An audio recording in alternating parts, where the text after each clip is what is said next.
Welcome to four sides TV. తెలంగాణలో పెరుగుతున్న gun culture, తెలంగాణలోనే కాకుండా ఉభయ రాష్ట్రాలలో గన్ కల్చర్ పెరుగుతూనే ఉంది. వాస్తవానికి చూసినట్టయితే తెలంగాణలో ఇంతకుముందు అనేక ఉద్యమాలు జరిగాయి, అనేక సమస్యలు ఉన్నాయి. కానీ ఎప్పుడు కూడా ఇంత దారుణంగా గన్ కల్చర్ లేదు. ఏనాడైతే తెలంగాణ రాష్ట్రం ఏర్పాటు తర్వాత బీహార్కు, యూపీకు సంబంధించిన వలసవాదులు ఇక్కడ రావడం మొదలైపోయాయో అప్పటి నుంచి వెళ్ళి రౌడీజానికి సంబంధించిన ఎక్కువ శాతం బీహార్, యూపీ నుండి ఎవరైతే వలసవాదులు అక్కడికి వచ్చారో అప్పుడు ఆ గన్ కల్చర్ కూడా తీసుకొచ్చారు వాళ్ళు తోడుగా. ఒకసారిగా రాష్ట్రంలోనే కాకుండా దేశంలోనే చూస్తుంటే అత్యధికంగా గన్ కల్చర్ వాడే ఎక్కడైతే ఉన్నదో బీహార్, యూపీ, అలాగే బెంగాల్, రాజస్థాన్, హర్యానా లాంటి దేశాలలో రాష్ట్రాలలో ఎక్కువ శాతం గన్ ఉపయోగిస్తారు. దానికి సంబంధించింది వారి దగ్గర ఉన్నది ఏంటంటే ప్రతి వారి దగ్గర వారు రాజకీయ నాయకుల దగ్గరికి ఎప్పుడైతే ఉన్నారో గన్ మెన్స్, సెక్యూరిటీ మెన్స్ ఎవరైతే ఉన్నారో ప్రైవేట్ సెక్యూరిటీ వారి దగ్గర ఉంటుంది. వారు చాలా చులకనగా ఆయుధాలకు సంబంధించింది లైసెన్సులు వారికి చాలా చులకనగా చాలా సాధారణంగా ఒకటి దొరికిపోతాయి. మన రాష్ట్రాలలో, ఉభయ రాష్ట్రాలలో ఏదైతే ఒక గన్ ఎవరికన్నా కావాలన్నా కూడా అనేక సమస్యలు ఉంటాయి. దాని మీద అనేక ప్రశ్నలు లేవనెత్తాయి.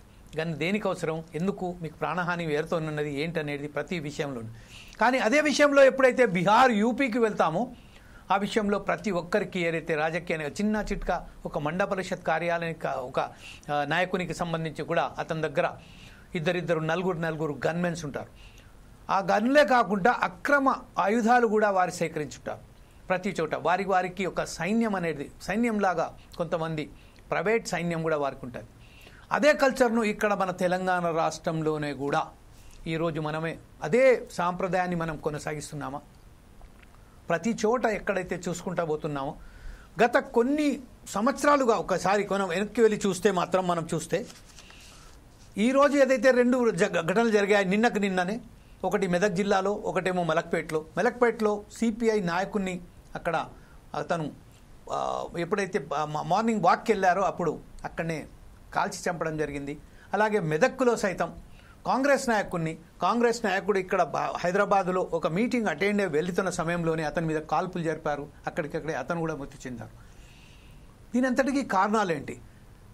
కొన్ని రోజుల ముందు మనం చూసాము, ఒక పార్టీకి సంబంధించిన ఎవరైతే చింతపండు నవీన్ కుమార్ గారికి సంబంధించిన ఒక ఆఫీస్లో దాడి జరుగుతున్న సమయంలోనే గన్మెన్స్ ఓపెన్ ఫైర్ చేశారు. ఆ ఓపెన్ ఫైర్ చేయడంతోనే వాళ్ళు గాలిలో కాల్పులు జరిపినప్పటికీ ఆ గన్మెన్లను డీజీపీ కార్యాలయం అటాచ్ చేసేశారు. ఆ విచారణ జరుగుతూనే ఉన్నది. కొన్ని విషయాలు చూస్తే మనం గతంలో అక్బరుద్దీన్ అవేసి మీద దాడి జరిగిన సమయంలోనే ఒక వ్యక్తి కూడా మృతి చెందారు. 50 అనే వ్యక్తి మృతి చెందాడు. తర్వాత బాలకృష్ణ ఇంట్లో ఫైరింగ్ జరిగింది. అలాగే ముఖేష్ గౌడ్ కుమారుడు కూడా ఇలాగే గాలిలో కాల్పులు జరిపారు. అది తర్వాత తేలింది ఏంటంటే తనకు సంబంధించిందే, తనకు తానే గాలిలో కాల్పులు జరిపారని తేలింది. కేశవరావు కుమారుడు కూడా రియల్ ఎస్టేట్ వ్యాపారానికి సంబంధించింది వాటర్లలో గాలిలో కాల్పులు జరపడం జరిగింది. కేబీఆర్ పార్క్లో వాక్ చేస్తున్న సమయంలో ఒక రియల్ ఎస్టేట్ మీద కాల్పులు జరిపారు. దానికి ఒక్కసారిగా ఉలిక్కిపడి అతను గాయాలు కూడా అయ్యాయి. అలాగే వరంగల్లో ఒక న్యాయవాది తన భార్యతో సహా వస్తాంటి సమయంలోనే మల్లాపురం అనే విలేజ్ వద్ద అతని మీద కాల్పులు జరిపారు. ఇద్దరు భార్యాభర్తలు కూడా అక్కడికక్కడే స్పాట్లో చనిపోయారు. నిన్న మనం చూసినట్టయితే మెదక్లో ఒకటి, హైదరాబాద్లో ఒకటి, అలాగే అనేక సందర్భాలలో ఇక్కడ గాలిలో కాల్పులు కామన్గా అయిపోయాయి.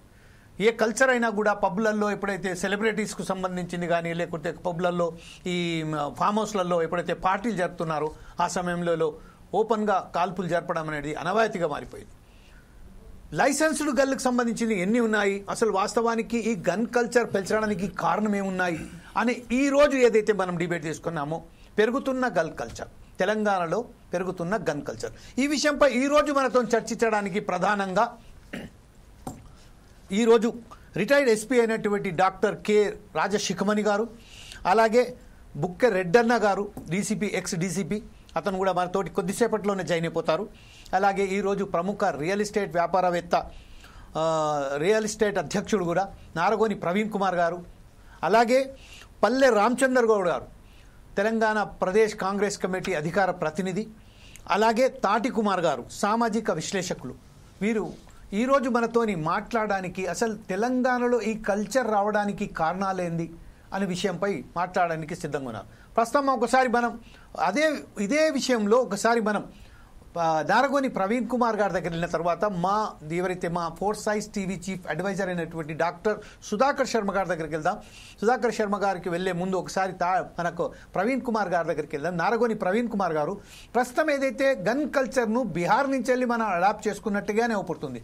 ప్రతిసారి ఏ సందర్భాలలో కూడా ఈ ఓపెన్ ఫైరింగ్ చేయడము, గన్స్ పెట్టుకొని తిరగడం, రాత్రిపూట తిరగడం ఇవి జరుగుతున్నాయి. ఈ నేపథ్యంలో యాజ్ ఎ రియల్ ఎస్టేట్ మీరు దీన్ని ఎలా విశ్లేషిస్తారండి? అందరికీ నమస్కారం అండి. Please go head sir. తెలంగాణలో గన్ కల్చర్ తో పాటుగా పెన్ కల్చర్, టంగ్ కల్చర్ కూడా వచ్చింది. అయితే ఈ గన్ కల్చర్ కు మెయిన్ కారణం ఏంటంటే భూముల విలువ పెరగటం, ఈ భూ సమస్యల్లో రాజకీయ నాయకులు, రెవెన్యూ ఉద్యోగులు భాగస్వాములుగా ఉండటం, ఒకవైపు పేదరికం కూడా పెరిగిపోవటం. ఎవరైతే పేదరికంలో ఉంటారో వాళ్ళని ఉపయోగించుకొని ఈ రాజకీయ నాయకులు భూములను ఆక్యుపై చేసుకోవటం కోసం ఇట్లాంటి హత్యలు చేస్తూ ఉండటం అనేది సర్వసాధారణంగా జరుగుతుంది. అయితే వీటిపైన సీరియస్ యాక్షన్ అనేది ఎక్కడ ఉండటం లేదు. ఆ శిక్షలు కూడా సరిగా పడట్లేవు. అవి ప్రూవ్ కూడా అయిన దాఖలాలు చాలా తక్కువ. దీనికి అనేక కారణాలు ఉండొచ్చు. ధనవంతుడు అన్ని అన్ని వాటిని మేనేజ్ చేయగలుగుతారు. ఏది పోలీస్ శాఖని కానీ లేకపోతే కోర్టులకు సంబంధించిన ఇష్యూలలో ధనవంతులది పై చేయకపోతుంది కాబట్టి శిక్షలు అనేటివి సామాన్యుడికే పడతాయి. అయితే ఎవరు ఉసిగొలుపుతున్నారు అంటే ఎవరైతే అక్రమ సంపాదనకు అలవాటు పడతారో, అక్రమంగా సంపాదించాలనుకుంటారో, ఈ భూముల రేట్లు పెరగటం వల్ల ఎక్కువ భూ సమస్యల్లో ఈ గన్ కల్చర్ అనేది వస్తూ ఉంది అన్నట్టు. అయితే ఇక్కడ ఇంకోటి ఏంటంటే ఈ రాజకీయాల్లో కూడా పై చేయి ప్రదర్శన కోసం వీళ్ళు ఇట్లాంటి వాటికి పాల్పడుతున్నారు. అది తీన్మార్ మల్లన్న గారి మీద జరిగిన దాడిలో గన్మెన్ ఫైర్ చేయటం జరిగింది. అయితే ఆత్మరక్షణ కోసం ఫైర్ చేయొచ్చు అనేది అక్కడ కొంతమంది చెప్తున్నటువంటి విషయం. ఏదేమైనా దాడులు అనేవి కరెక్ట్ కావు. సామాన్య ప్రజలు ఈ దాడులలో చనిపోయేది సామాన్య ప్రజలు. సరే, నిన్న మీరు కమ్యూనిస్టు నాయకులు అంటారు, ఇద్దరు కమ్యూనిస్టు నాయకుల మధ్యలో భూ తగాదకు సంబంధించి వాళ్ళలో ఏదో గొడవ జరిగింది, ఒకరు ఇంకొకరిని హత్య చేసిండు. ప్రధాన కారణం ఏంటంటే సంపాదన కోసము, అక్రమ సంపాదన కోసం. అయితే తెలంగాణలో ధరణి వచ్చిన తర్వాత కొత్త సమస్యలు ధరణి సృష్టించటం జరిగింది. ఒకరి భూములు ఒకరి మీద, లేకుంటే ప్రొహిబిటెడ్ లిస్ట్ లకు క్లియర్ టైటిల్ ఉన్న భూములు పోవటం. రీసెంట్లీ కూడా నా దగ్గరికి ఈ భూ సమస్యలు వస్తూనే ఉన్నాయి కంటిన్యూగా. కోంపల్లిలో ఒకతను ఎకరం 10 గుంటలు కొన్నాడు, కొని రిజిస్ట్రేషన్ చేసుకున్నాడు, అన్ని అయిపోయినాయి. ధరణి వచ్చిన తర్వాత మళ్ళా పాత యజమాని పైన ఆ భూమిని నమోదు చేయడం జరిగింది రెవెన్యూ డిపార్ట్మెంట్. అట్లాగే ఇక్కడ నెమరగంల అనే విలేజ్ ఉంది, 10 ఎకరాలు ఆయన కొనుక్కున్నాడు, పొజిషన్ లో ఉన్నాడు, అక్కడ వ్యవసాయం చేస్తా ఉన్నాడు, రిజిస్ట్రేషన్ అయినాయి, అన్ని లీగల్ గా ఉన్నాయి. కానీ ధరణిలో పాత వాళ్ళకే మళ్ళీ పాస్బుక్స్ ఇవ్వటం జరిగింది. వాళ్ళు అమ్ముతామని చెప్పి తిరుగుతా ఉన్నారు. అంటే ఇట్లాంటప్పుడు కొంత ఘర్షణ జరుగుతుంది. ఆ ఘర్షణలో ఈ ఎవరైతే ఆయుధాలను ఉపయోగిస్తారో వాళ్ళు ఎదుటి వాళ్ళని హత్య చేస్తూ ఉండటం మనం ప్రస్తుతం చూస్తూ ఉన్నాం. ఇదే విషయంపై సుధాకర్ శర్మ గారి దగ్గర వెళ్దాం. డాక్టర్ సుధాకర్ శర్మ గారు, ఇప్పుడు ప్రస్తుతం ఏదైతే నారగోని ప్రవీణ్ కుమార్ గారు చెప్పారో రియల్ ఎస్టేట్కు సంబంధించిన అనేక సమస్యలు ఏదైతే తలెత్తున్నాయో ఈ సమస్యల భాగంగానే ఈరోజు గన్ ఏదైతే కల్చర్ ఉన్నదో బయటకు వస్తుందని చెప్తున్నారు. కానీ వాస్తవానికి మనం చూసినట్టయితే మన రాష్ట్ర వ్యాప్తంగా కేవలం మనకు అధికారికంగా కేవలం 11,481 లైసెన్సులు మాత్రమే జారీ అయ్యాయి. కానీ 978 స్పోర్ట్స్కు సంబంధించిన ఇలాగే 40,000 ఉన్నట్టుగా అనధికారికంగానే ఏదైతే ఉన్నదో 11,000 ఏదైతే అధికారికంగా ఉన్నాయో దానికి 4 రెట్లు 40,000 కన్నా పైగా ఈరోజు అనధికారికంగా లైసెన్స్ లేని గన్స్ వాళ్ళ దగ్గర ఉన్నాయని చెప్తున్నారు. అంటే ఈ విషయంపై పోలీసు వ్యవస్థ ఏం చేస్తున్నట్టు, పోలీసు నిఘా వర్గాలు ఏం చేస్తున్నట్టు, అది ఎలా వస్తున్నాయని మీరు ఎలా విశ్లేషిస్తారండి దీని విషయంలో? Thank you Jameel ji and namaste to all the participants of this debate.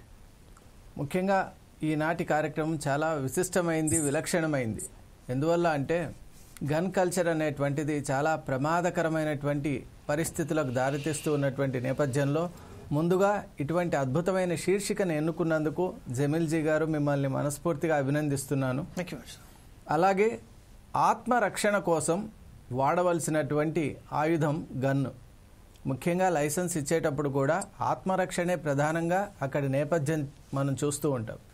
అయితే ఇప్పుడు ఆత్మరక్షణను పక్కన పెడితే కావేశాలకు, అనర్థదాయకమైనటువంటి విషయాలకు, అనవసరమైనటువంటి విషయాలకు ప్రతి విషయంలో కూడా గన్ అనేటువంటిది మనకు కనిపిస్తోంది. అది నిజంగా చాలా కలవరపెట్టేటువంటి అంశం. ముఖ్యంగా మనం తెలంగాణ రాష్ట్రం అనేటువంటిది యావత్ దేశంలో కూడా తలమానికంగా ఉండాలి అనేటువంటి ఒక నేపథ్యంతో ఎంతోమంది వ్యక్తులు అమరులై మనకి రాష్ట్రాన్ని సిద్ధింపజేశారు. మరి అటువంటి తెలంగాణ రాష్ట్రంలో కూడా గన్ కల్చర్ అనేటువంటిది పెరగడం నిజంగా చాలా శోచనీయం. అందువల్లే ఈనాటి చర్చా కార్యక్రమంలో ముఖ్యంగా what is the psychology or the emotional trend behind the use of the guns అనేది చాలా ముఖ్యం. ఆ ఎమోటివ్ ఎలిమెంట్ ఏమిటి, ఎందుకు ఒక మనిషి గన్ వైపు ఆకర్షితుడవుతున్నాడు? ముఖ్యంగా ఎందువల్ల అంటే గన్ తీసుకోవాల్సినటువంటిది చట్టం ప్రకారం అక్కడ బాధ్యత ఉన్నటువంటి వ్యక్తులు మాత్రమే తీసుకోవాలి. అలాంటిది ప్రతి ఒక్కరు కూడా, మీరు ఇప్పుడు మంచి మాట అన్నారు, అధికారికంగా ఉండవలసినటువంటి అంటే అఫీషియల్గా ఇచ్చినటువంటి గన్స్ కంటే కూడా అనధికారికంగా చాలా గన్స్ మనకిప్పుడు సొసైటీలో కనిపిస్తూ ఉన్నాయి. మరి నియంత్రణ విషయంలో కూడా మనం చూసినట్లయితే పోలీస్ శాఖ చాలా అద్భుతంగా పనిచేస్తోంది. ఇన్ఫ్యాక్ట్ ఇప్పుడు ఉన్నటువంటి state of the art technology కనుక చూసినట్లయితే మనం విత్ ఇన్ మినిట్స్ కూడా ట్రేస్ అవుట్ చేయగలుగుతున్నాం. కానీ నిజంగా మారవలసింది, మార్పు చెందవలసింది పొలిటికల్ సిస్టంలో. రాజకీయాలు నిజంగా వాటి లక్ష్యాన్ని మర్చిపోయి ప్రవర్తిస్తున్నాయి. ఆనెస్ట్గా పని చేసేటువంటి పోలీస్ అధికారుల్ని, పోలీస్ వ్యవస్థను కూడా వాళ్ళు తమ హస్తగతం చేసుకుంటూ ఉన్నారనేటువంటి ఒక అభిప్రాయం కూడా కనిపిస్తోంది. అది నిజంగా సత్యదూరం కూడా కాదు. ఎందువల్ల అంటే రాత్రి పగలనే తేడా లేకుండా పోలీస్ శాఖ ఎప్పుడైతే ఒక విషయం వెనక ఉంటుందో వారి దృష్టి మరల్చడం, విషయాన్ని డైల్యూట్ చేయడం, వారిపై చాలా ఎక్కువ మోతాదులో ప్రెషర్ తీసుకొని రావడం, ఇలాంటి పొలిటికల్ ఎలిమెంట్స్ ఏవైతే ఉన్నాయో అవి నిజంగా ఎంత తొందరగా మన సిస్టమ్ నుంచి బయటికి వెళ్ళిపోతే అంత మంచిది. మనం ముఖ్యంగా ఇప్పుడు అందరూ ఒకటి ఏం గమనించాలి అంటే గన్ యూసేజ్ ఇలా ఎందుకు ఈ విధంగా విశృంఖలంగా ఉంది అనేటువంటి నేపథ్యంలో ఈరోజు అద్భుతమైనటువంటి ప్యానల్ మెంబర్స్ ఉన్నారు కాబట్టి వారి ద్వారా మనం ఈ విషయాలన్నీ తెలుసుకొని ఒక చక్కటి అవగాహనకు వద్దామని ఆశిస్తున్నాను. Right, thank you very much Sudhakar Sharma గారు. ప్రస్తుతం మనం చూస్తే రాష్ట్ర వ్యాప్తంగా పోలీస్ శాఖ అద్భుతంగా పనిచేస్తుందని చెప్పిన సమయంలోనే ఈ రోజు ఒకే రోజు 2-3 ఘటనలు జరిగిపోయాయి. ఒకటేమో మలక్పేటలో, ఒకటేమో మెదక్లో. అంటే అనేక సమస్యల పట్ల ఈ రోజు ప్రతి చోట ఎక్కడ చూస్తున్నాము పోలీస్ వ్యవస్థ ఉన్నది. పోలీస్ స్టేషన్లు ఎక్కువ శాతంలో పనిచేస్తున్నారు. దాంట్లో రిక్రూట్మెంట్స్ కూడా బాగా అయినాయి. అయినప్పటికీ ఈ రోజు అత్యధికంగా గన్స్ యూజ్ చేసే తెలంగాణ సంస్కృతి ఇక్కడ ఏర్పడుతుంది.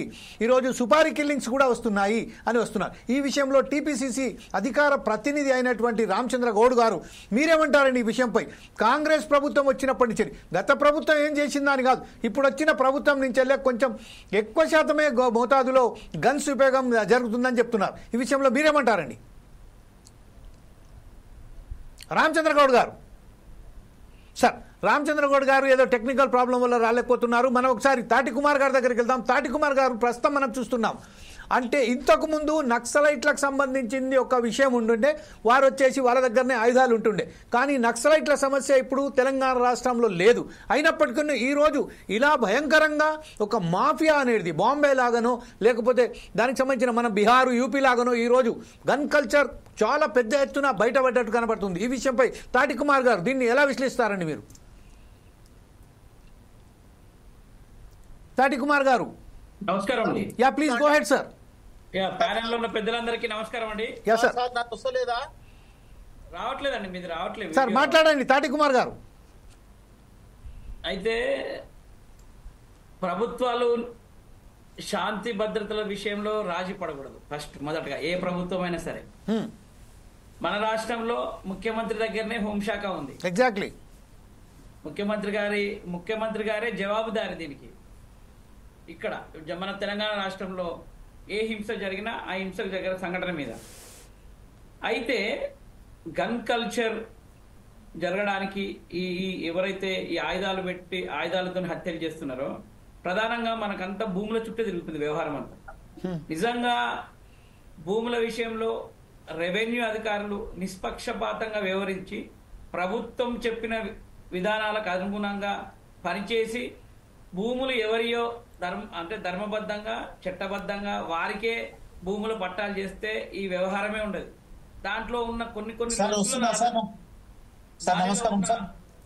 సార్ ఓకే వస్తున్నారు సార్. మీరు సాటి కుమార్ గారు మాట్లాడుతున్నారు, మాట్లాడిన తర్వాత మీ దగ్గరకు వస్తాను సార్. రామచంద్ర గౌడ్, దానిలో ఉన్న లొసుగులను ఆధారంగా చేసుకొని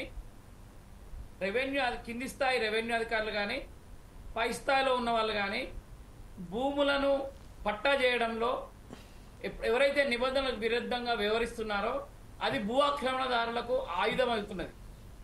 ఇరు వర్గాల మధ్య ఘర్షణ జరుగుతుంది. కోర్టులు స్పష్టంగా చెప్తున్నాయి సివిల్ వివాదాల్లో పోలీసులు జోక్యం చేసుకోకూడదని కోర్టులు స్పష్టం చేస్తున్నాయి. అయినా కూడా ఘర్షణ జరిగితే మాత్రం, ఎందుకంటే అది క్రిమినల్ యాక్టివిటీస్కి వస్తుంది కాబట్టి శాంతి భద్రత దృష్ట్యా అక్కడ పోలీసులు ఖచ్చితంగా ఇన్వాల్వ్ కావాల్సి వస్తుంది. ఇప్పుడు అంటే ఈ 2 రోజుల్లో నిజంగా అంటే పోలీసులు అంటే ఫస్ట్ నిందితులకు భయం ఉండాలండి. అంటే నిందితులకు భయం అంటే ఇప్పుడున్న అంటే వీధికో దరిదాపుగా పట్టణ ప్రాంతాలలో వినపడుతుందా అండి? వినపడుతుంది, చెప్పండి. పట్టణ ప్రాంతాల్లో వీధికి ఒక సీసీ కెమెరాలు ఉన్నాయి. హంతకుడు హత్య చేసిన తర్వాత జనరల్ గా మనం చిన్నగా ఉన్నప్పుడు కానీ గతంలో కానీ పారిపోయేది ఒక 20-30 రోజులు పారిపోయి ఎక్కడో ఎవరినో లీడర్ను పట్టుకొని పోలీసులు లొంగిపోయి తన్నులు తిని కోర్టుకు పోయి. కానీ ఇప్పుడు హంతకులు హత్య చేసిన తర్వాత చాలా అంశాలలో నేరుగా పోలీస్ స్టేషన్ పోయి లొంగిపోతున్నారు అనేది కూడా ఒక అంశం చర్చలో ఉంది. అంటే నిందితులకు పోలీసులు అంటే భయం లేకుండా పోయింది. ముఖ్యంగా రాష్ట్ర ప్రభుత్వాలు ఏం చేయాలంటే సివిల్ పోలీస్ నియామకాల్లో ఎంత జాగ్రత్తగా వ్యవహరిస్తారో ఇంటెలిజెన్స్ వ్యవస్థను కూడా అంత పటిష్టంగా తయారు చేసుకోవాలి. ఇంటెలిజెన్స్ వ్యవస్థ ఇచ్చే ఇన్పుట్ ద్వారానే రాష్ట్ర ప్రభుత్వ చర్యలు పోలీస్ అధికారుల విధి విధానాలు పనితీరు ఉంటుంది.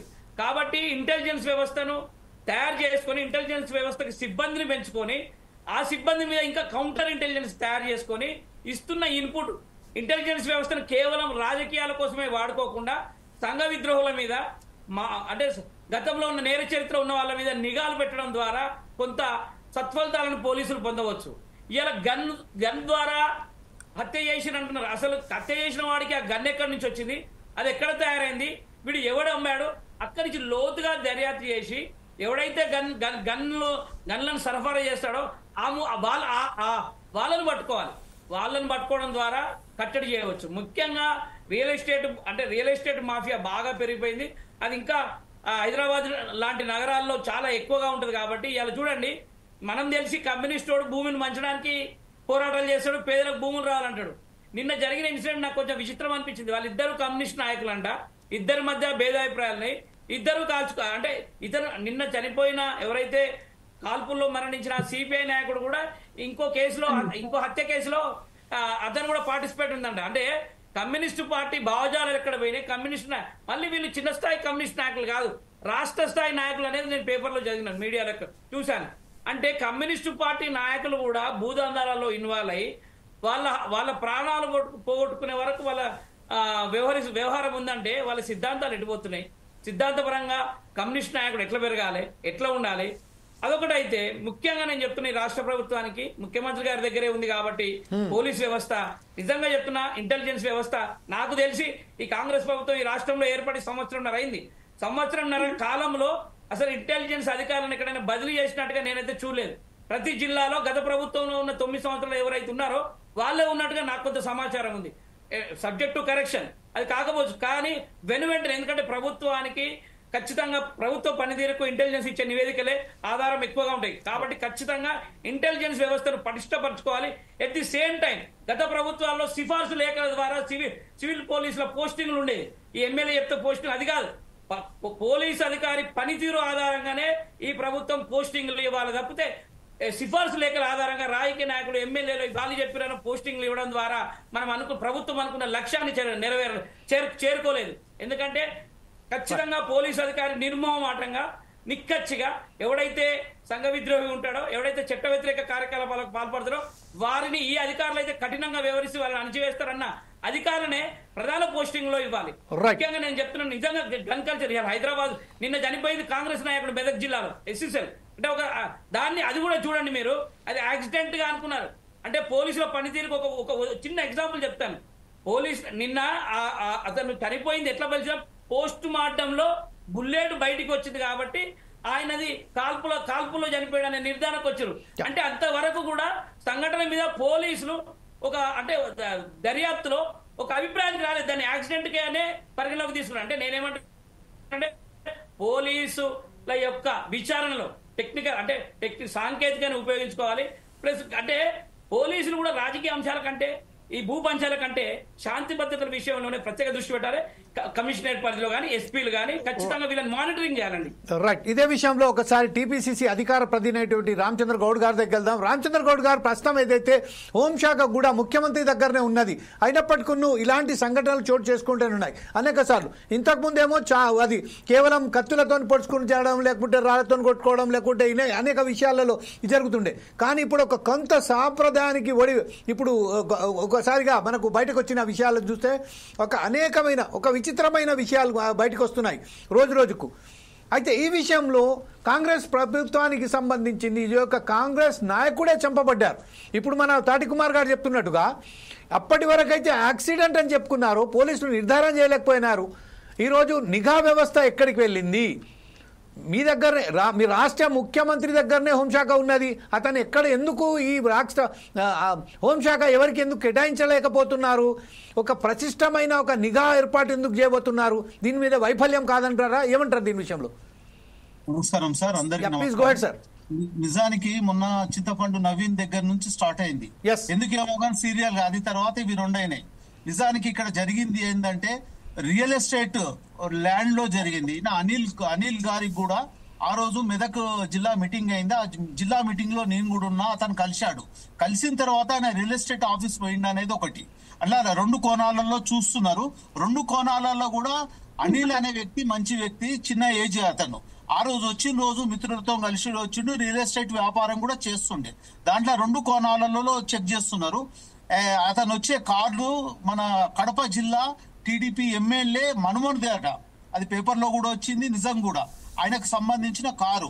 ఇంకోటి ఇక్కడ గన్ అనేది ఈ పోలీస్ స్టేషన్ కంటే ముందు వాళ్ళ పోలీసు అని కాదు, ఆయన పడిపోయిందని హాస్పిటల్లో తీసుకుపోతే హాస్పిటల్ డాక్టర్ చెక్ చేసి ఇది బుల్లెట్ ఉన్నది, బుల్లెట్ గాయాలతో చనిపోయింది అనేది చెప్పడం జరిగింది. పోస్ట్ మార్టం అంటే నెక్స్ట్ డే అయింది పోస్ట్ మార్టం. నిజానికి అక్కడ జరిగింది ఏంటంటే ముఖ్యంగా డబ్బుల విలువతోని, ల్యాండ్ విలువలతోని ఇదంతా వస్తున్నది. ఇంకోటి ఈ విషయంలో కూడా పోలీసు అజాగ్రత్త లేరు. ఎందుకంటే అక్కడనే వెంటనే వాళ్ళకు సీసీ కెమెరాల్లో ఈయనను ఎంబడ ఒక 2 కార్లు వచ్చినాయి, ముంగట వచ్చి కారు ఆపడం జరిగింది. వెనకకెళ్ళి ఒక కూడా కారు వచ్చింది, అది సీసీ రికార్డులో అంటే రికార్డ్ అయి ఉన్నది, నంబర్తో సహా టోటల్ ఉంది. అది ఈ పోలీస్ ఇన్ఫర్మేషన్ ఏంటంటే వాళ్ళు నంబర్లు చెప్పినా బయట కొడుతుండొచ్చు, తప్పిపోతుండొచ్చు అనే ఉద్దేశంలో చెప్పలేకపోతుండ్రు.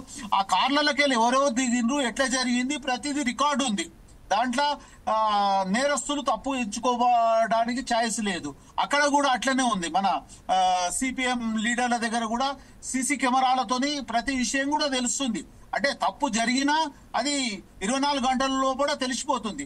నిజానికి ఇక్కడ జరుగుతుంది ఏంటంటే బీహార్, ఉత్తరప్రదేశ్ నుంచి వచ్చిన గన్మెన్లు ఉన్నారు. ఇప్పుడు మన దగ్గర నాయకులకు పోలీస్ డిపార్ట్మెంట్ తీసుకోవాలనుకుంటే వాళ్ళు కొద్దిగా ఎక్కువ ఛార్జ్ తీసుకుంటారు. వాళ్ళు 30-40 వేలకు కూడా గన్మెన్లుగా వాళ్ళ దగ్గర పనిచేయడానికి రెడీ వస్తున్నారు. వాళ్ళకు అక్కడ ఆర్థికంగా లేకనా మరి ఏందా అది కూడా ముఖ్యంగా అవుతుంది. అదే రకంగా ఇక్కడికి వచ్చిన వలసల బీహార్లో అనుకోండి, యూపీలో అనుకోండి, గుజరాతీ అంటే అక్కడ స్టేట్ నుంచి వచ్చిన వాళ్ళు తక్కువ అనగా డబ్బుల కోసానికి ఏదంటే చేయడానికి రెడీ ఉంటున్నారు.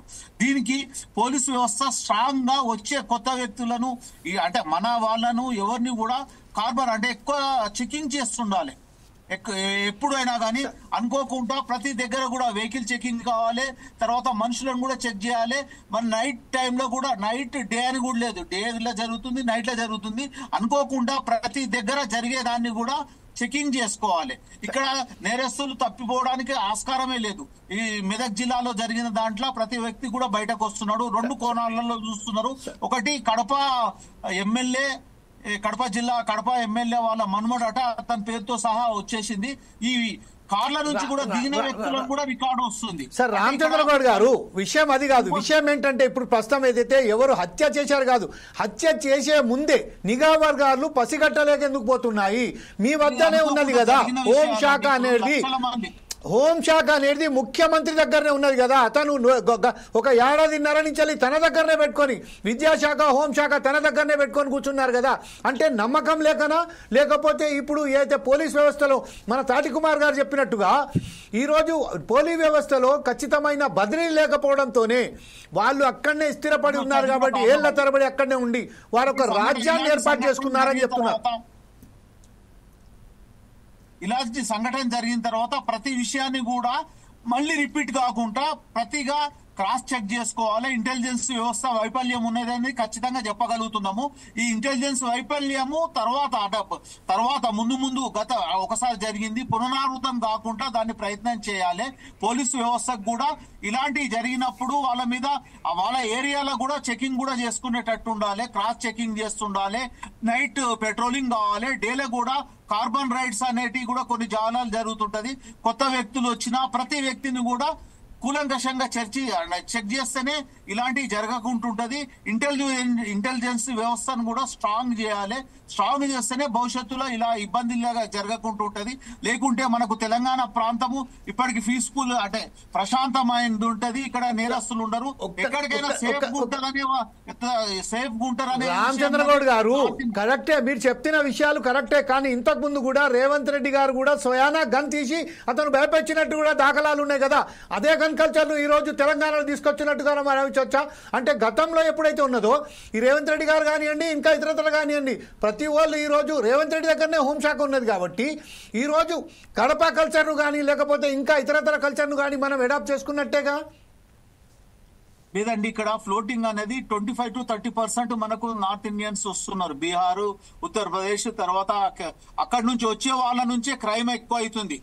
దాన్ని వాళ్ళ గురించి బాగా జాగ్రత్త తీసుకోవాలి. ఇక్కడ ఉన్నోళ్ళు డబ్బుల కోసానికి ఇంత నీచంగా చేసే సంస్కృతి లేదని అనుకుంటున్నాను. ఎందుకంటే వాళ్ళు తక్కువ డబ్బులకు కూడా క్రైమ్ చేస్తారు. ఎందుకంటే బీహార్ లో చూసినా అతను సార్ మన నిఘా వర్గాలు ఉన్నాయి, మనకు కట్టిదట్టమైన నిఘా వర్గాలు ఉన్నాయి, ఎక్కడి నుంచి వస్తాయి చెప్పండి సార్. క్రైమ్ చేసే వాళ్ళు మనోళ్ళైనా కానీ దాని మీద స్పెషల్ అంటే మంచిగా ఇంటెలిజెన్స్ వ్యవస్థ ఉండాలి, పోలీసు వ్యవస్థ కూడా స్ట్రాంగ్ ఉండాలి. భవిష్యత్తులో జరగకుండా దానికి పునరావృతంగా కాకుండా అంటే మేధావులతోని ఈ రిటైర్డ్ పోలీసు వ్యవస్థతోని ప్రతి ఒక్కరితోని కూడా సలహాలు తీసుకొని భవిష్యత్తులో జరగకుండా ఇది ఒక గుణపాఠం లాగా ఇదొకటి మనకు ఉదాహరణగా తీసుకొని భవిష్యత్తులో జరగకుండా ఖచ్చితంగా నిర్ణయాలు తీసుకోవాలి. ఇంకోటి వీళ్ళకు చేసిన వాళ్లకు ఫ్రీజ్ అయిపోయారండి. మరొకసారి మీ నెట్ చూసుకోండి. ఒకసారి మనం ప్రవీణ్ కుమార్ కఠిన శిక్ష ఏదో బెయిల్ మీద వచ్చుడు మళ్ళీ ఇంకేదో ఉంటాయి. ఇది మన నిర్ణయాలను ఎట్లుంటాయి అంటే కఠినంగా ఉంటే భవిష్యత్తులో ఎలాంటి అంటే ఇలాంటివి జరగకుండా ఉంటది అనేది నా ఉద్దేశం అండి. కఠినంగా చర్యలు తీసుకోవాలి దీన్ని. ఓకే రామచంద్ర గౌడ్, మరొకసారి వస్తానండి మీ దగ్గరికి. ఖచ్చితంగా మీ నెట్ ఉన్న ప్రాంతాన్ని ఎంచుకొని ఒకసారి కూర్చోండి, అక్కడనే మీ వెహికల్ ఆపితే బాగుంటది. నారగోని ప్రవీణ్ కుమార్ గారి దగ్గర వెళ్దాం. ప్రవీణ్ కుమార్ గారు ప్రస్తుతం మనం రామచంద్ర గౌడ్ చెప్తున్నారు, కాకపోతే ఏంటంటే హోంశాఖ మాత్రం ముఖ్యమంత్రి దగ్గర ఉన్నది. ఇంకొక విషయం మరి మనం మర్చిపోతున్నాం. ఏంటి, ఈరోజు ఏదైతే సినిమా కల్చర్ ఉన్నదో అనేక సినిమాలలో చిన్న సంపాదించడానికి అత్యంత సులభంగా మార్గం ఏమున్నదంటే స్మగ్లింగ్ చేయడమో, లేకుంటే గాంజాయి స్మగ్లింగ్ చేయడమో, లేకుంటే ఇలాంటి ఈ వ్యవహారాలలో పోయి ఒక వ్యక్తిని హత్య చేయడమో, దాని ద్వారా లక్షల రూపాయల సుపారీ వస్తుందని మనమే ఈ గన్ కల్చర్ను ప్రమోట్ చేసుకుంటూ పోతున్నాం పిక్చర్లలో. దీనికి సంబంధించి కూడా దానికి కూడా ఉదాహరణ తీసుకుంటూ ఈరోజు ముఖ్యమంత్రి వైఫల్యం అనుకుందామా, లేకపోతే ఈరోజు పోలీస్ శాఖలో ఉన్న అక్కడనే తీష్టవేసి గోసున్న అధికారులు ఎవరైతే ఉన్నారో వారే దీనికి కారణం అనుకుందామా? సార్ 2-3 మాట్లాడండి. Sir go head Praveen Kumar గారు. సార్ ఇప్పుడు నేరస్తులకు సత్వరమే శిక్షలు పడటం లేదు, న్యాయం ఉన్న వాడికి వెంటనే న్యాయం జరగటం లేదు. ఇది పెద్ద గ్యాప్ అన్నట్టు. ఈ యొక్క అంటే భయం ఉండట్లేదు. నేరస్తులకు నేరం చేస్తే శిక్ష పడుతుంది, మేము ఇబ్బందుల పాలవుతాము, మా కుటుంబం ఆగమవుతుంది అనే భయం నేరస్తులలో లేకపోవటము ప్రధాన కారణంగా మనం చెప్పవచ్చు. అందుకే నేరం చేసి తప్పించుకొని తిరగడానికి ఆస్కారం ఉంది మన వ్యవస్థ. పోలీస్ వ్యవస్థ అదే విధంగా వ్యవహరిస్తుంది, న్యాయ వ్యవస్థ కూడా అదే విధంగా వ్యవహరిస్తుంది. ఎంతో మంది ఇవాళ పార్లమెంట్ లో ఉన్నటువంటి వాళ్ళు కానీ, అసెంబ్లీలో ఉన్నటువంటి వాళ్ళు కానీ హత్య కేసులలో, రేపు కేసులలో, అటెంప్ట్ మర్డర్ కేసులలో, రకరకాల కేసులలో ఉన్నారు. వాళ్ళకి శిక్షలే పడవు, వాళ్ళ కేసులు బెంచ్ మీదకే రావు, వచ్చిన విచారణ జరగదు, విచారణ జరిగితే తీర్పులు రావు. ఈ విధంగా వ్యవస్థ ఉండటం వల్లనే నేరాలకు పదే పదే పాల్పడుతున్నారు, నేరాలు చేస్తున్నారు. ఇక్కడ పోటీతత్వం అనేది ఏర్పడ్డది. సంపాదన కోసం, అధికారం కోసం పోటీతత్వం వల్లనే ఈ యొక్క గన్ కల్చర్ అనేది పెరిగిపోతూ ఉన్నది. పోలీసు వాళ్ళు కూడా అతీతమేం కాదు, వాళ్ళు అవినీతికి పాల్పడుతున్నారు, నేరస్తుడికి సపోర్ట్ చేస్తున్నారు. ఎవరైతే న్యాయం ఉందో వాళ్ళకి అన్యాయం చేస్తున్నటువంటి పరిస్థితి. ఎంతో మంది వాళ్ళ జైళ్లలో నేరస్తుల కంటే ఏం నేరం చేయనటువంటి వ్యక్తులే జైళ్లలో మగ్గిపోతున్నట్టుగా ఒక నివేదిక చెప్తుంది మనకు. ఇదంతా ఒక కారణం అండి. ఇకపోతే హోంమంత్రి ఎవరైతే మన ముఖ్యమంత్రి గారు హోంశాఖ ఉన్నదో వారు దీనిపైన ఎలాంటి మరి సమీక్ష చేయడం అనేది ఇప్పటి వరకు జరగలేదు. హోంశాఖ పైన ఈ నేరాలు ఎందుకు జరుగుతున్నాయి, ఇక్కడ డ్రగ్ కల్చర్ ఎందుకు పెరిగిపోతుంది, ఇక్కడ గంజాయి కల్చర్ ఎందుకు పెరిగిపోతుంది. ఇప్పుడు డ్రగ్ ఉపయోగించుకున్నటువంటి వాళ్ళు, సప్లై చేసే వాళ్ళు చాలా పెద్ద మంది ఉన్నారు, అంటే మంచి హోదాలో ఉన్నటువంటి వాళ్ళు ఉన్నారు. వాళ్ళని శిక్షించలేదు, వాళ్ళని పిలిచి విచారణ చేశారు కానీ ఆ డ్రగ్స్ తీసుకున్నటువంటి వాళ్ళని జైలుకు పంపించలేదు. దాంట్లో సినిమా వాళ్ళు ఉన్నారు. అంటే ఇక్కడ చూడండి, ధనబలం, కులబలం అనేది చాలా ప్రముఖ పాత్ర పోషిస్తున్నది.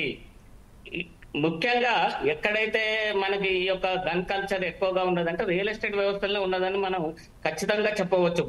భూ తగాదాలగానే ఇట్లాంటి పంచాయతీలు జరుగుతున్నాయి, అటెంప్ట్ మర్డర్లు జరుగుతున్నాయి, మర్డర్లు జరుగుతున్నాయి. అయితే ఈ గన్ను లెక్కను చూస్తున్నాయి అనేది పోలీస్ శాఖకు తెలియకుండానే ఉంటుందా? నిఘా వ్యవస్థకు అన్ని తెలుసు, కానీ నిర్లక్ష్యం ఉంటుంది. ఈ నిర్లక్ష్యం కారణంగానే ఇట్లాంటి హత్యలు తరచూ జరుగుతూనే ఉన్నాయి. ఇవాళ కొత్త కాదు, ఇంతకుముందు జరిగినాయి, ఇప్పుడు జరుగుతున్నాయి, ఇక భవిష్యత్తులో కూడా జరగవు అనేది ఏం లేదండి. రాజకీయ జోక్యం ఉన్నది, పోలీస్ డిపార్ట్మెంట్ లో రాజకీయ జోక్యం ఉంది, న్యాయశాఖలో రాజకీయ జోక్యం ఉంది. ఈ రాజకీయ జోక్యాల వల్లనే ఈ వ్యవస్థలన్నీ ఆగమవుతున్నాయి. న్యాయశాఖ కరెక్ట్ లేదు, పోలీస్ శాఖ కరెక్ట్ లేదు, రెవెన్యూ శాఖ కరెక్ట్ లేదు. అసలు పాలనే అస్తవ్యస్తంగా ఉన్నప్పుడు నేరాలు జరగవండి. నేరస్తుడికి పలానా వ్యక్తిని చంపితే నా జీవితం కూడా ఆగమవుతుంది, నాకు కూడా మరణ శిక్ష పడుతుంది, నా కుటుంబం ఇబ్బంది పాలవుతుంది అనే భయమే లేకుండా అయిపోయింది వ్యక్తుల్లో. ఇదే విషయంపై మరొకసారి తాటికుమార్ గారి దగ్గర వెళ్దాం. తాటికుమార్ గారు ప్రస్తుతం ఏదైతే ఉన్నదో మనం ఒకసారి చూసినట్టయితే మద్దెల చెరువు సూరి విషయంలో చూస్తే, మద్దెల చెరువు సూరి విషయంలో ఇంతకుముందు చూసాం, అది పరిటాల రవికి సంబంధించిన అనేక మర్డర్లు జరిగాయి, బాంబ్లాస్ట్ జరిగింది. రాయలసీమ కల్చర్ ఉండే, ఆ రాయలసీమ కల్చర్లోనే మద్దెల చెరువు సూరి చనిపోవడం జరిగింది. దాని తర్వాత భాను వచ్చారు, దాని తర్వాత మధు వచ్చారు. అదన్ని కల్చర్ మరొకసారి మనం తెలంగాణ రాష్ట్రంలో మళ్ళా సేమ్ సీన్స్ రిపీట్ అయినట్టుగా ఇంతకుముందు మనం చూసాం. గాజుల రామారంలో ఒక బ్యాంకు ఒక సంబంధించిన క్యాషియర్ మీద కాల్పులు జరిపారు. అలాగే మనం ఒకసారి చూసినట్టయితే హైదరాబాద్లోని అఫ్జల్గంజ్ ప్రాంతంలో బీహార్కు సంబంధించిన ముఠా, అక్కడికి సంబంధించిన వాళ్ళు గాలిలో కాల్పులు జరిపారు. ఇవన్నీ చూస్తుంటే ఇటువంటి నుంచి వెళ్ళి తెలంగాణ రాష్ట్రాన్ని ఒక బాంబే లాగానో లేకపోతే పాట్నా సిటీ లాగానో ఇలా ఏదైతే ఓపెన్గా అయితే ఉత్తరప్రదేశ్లో ఓపెన్గా హత్యలు చేస్తారు కదా, వచ్చేసి ఫైర్ చేయడం, చనిపోవడం, వాళ్ళు వెళ్ళిపోవడం, పోలీసు నిఘాలోనే వచ్చి హత్యలు చేసిపోయేటట్టుగా కనబడుతుంది. ఈ విషయంపై మీరు ఎలా స్పందిస్తారండి? పోలీసు వ్యవస్థకు అంటే నిబద్ధతగా పనిచేసే పోలీసు అధికారులను నియమించి పోలీసులకు ఫ్రీ హ్యాండ్ ఇస్తే వాళ్ళు వీళ్ళని కట్టడి చేయడం వాళ్ళకి చాలా సులభతరం. ఫస్ట్ ప్రధానంగా ఎందుకంటే సాయుధ పోరాటము సిద్ధాంతపరంగా తుపాకులు పట్టుకున్న నక్సలిజాన్నే ఇంత కట్ ఆఫ్ టైం పెట్టి మేము నిర్మూలిస్తామని ఛాలెంజ్ చేసి ఆ దిశగా అడుగులు వేస్తున్నాయి ప్రభుత్వాలు. అంటే ఎంతో మంది అజ్ఞాతంలో ఉన్న వాళ్ళని సైతం తుపాకులు ఉంటే మేము ఏరేస్తామని స్పష్టం చేస్తూ ఆ దిశగా అడుగులు వేస్తున్నాయి. తెలంగాణ రాష్ట్రంలో కూడా గతంలో తెలంగాణ ప్రాంతంలో కూడా సాయుధ పార్టీలు ఉండేది, వాళ్ళని కూడా దరిదాపుగా ఇక్కడ అంటే ఆ పార్టీలకు ఉనికి లేకుండా చేసినాయి ప్రభుత్వాలు. వీళ్ళు ఒకరిద్దరు అక్కడక్కడ చిన్న సంఘటనలు చేసే వారిని ఏరిపాయడం పెద్ద ప్రభుత్వానికి పెద్ద కష్టమేమి కాదు. కానీ సంఘటన పాల్గొన్న వాళ్ళకి రాజకీయ జోక్యం ఎప్పుడైతే ఉంటుందో ఇగో వాళ్ళని నియంత్రించలేదు పోలీస్ వ్యవస్థ. కాబట్టి ముఖ్యమంత్రి గారు ఈ రాష్ట్ర ముఖ్యమంత్రి గారికి ఒకటే విజ్ఞప్తి, వెంటనే మీరు ఫస్ట్ సమీక్షా సమావేశం పెట్టండి అధికారులతో, జిల్లా ఎస్పీలతో కానీ పోలీస్ కమిషనర్లతో కానీ, మీ ప్రభుత్వ ఆలోచనలు వాళ్ళకి చెప్పండి. రాజకీయ జోక్యాన్ని హింసాత్మక సంఘటనలపై జరిగినప్పుడు రాజకీయ జోక్యాన్ని పూర్తిగా రద్దు చేసే విధంగా ఉండాలి. అంటే పూర్తిగా అందులో ఇన్వాల్వ్ కాకుండా ఉండే విధంగా ఆదేశాలు ఇవ్వాలి ఒకటి.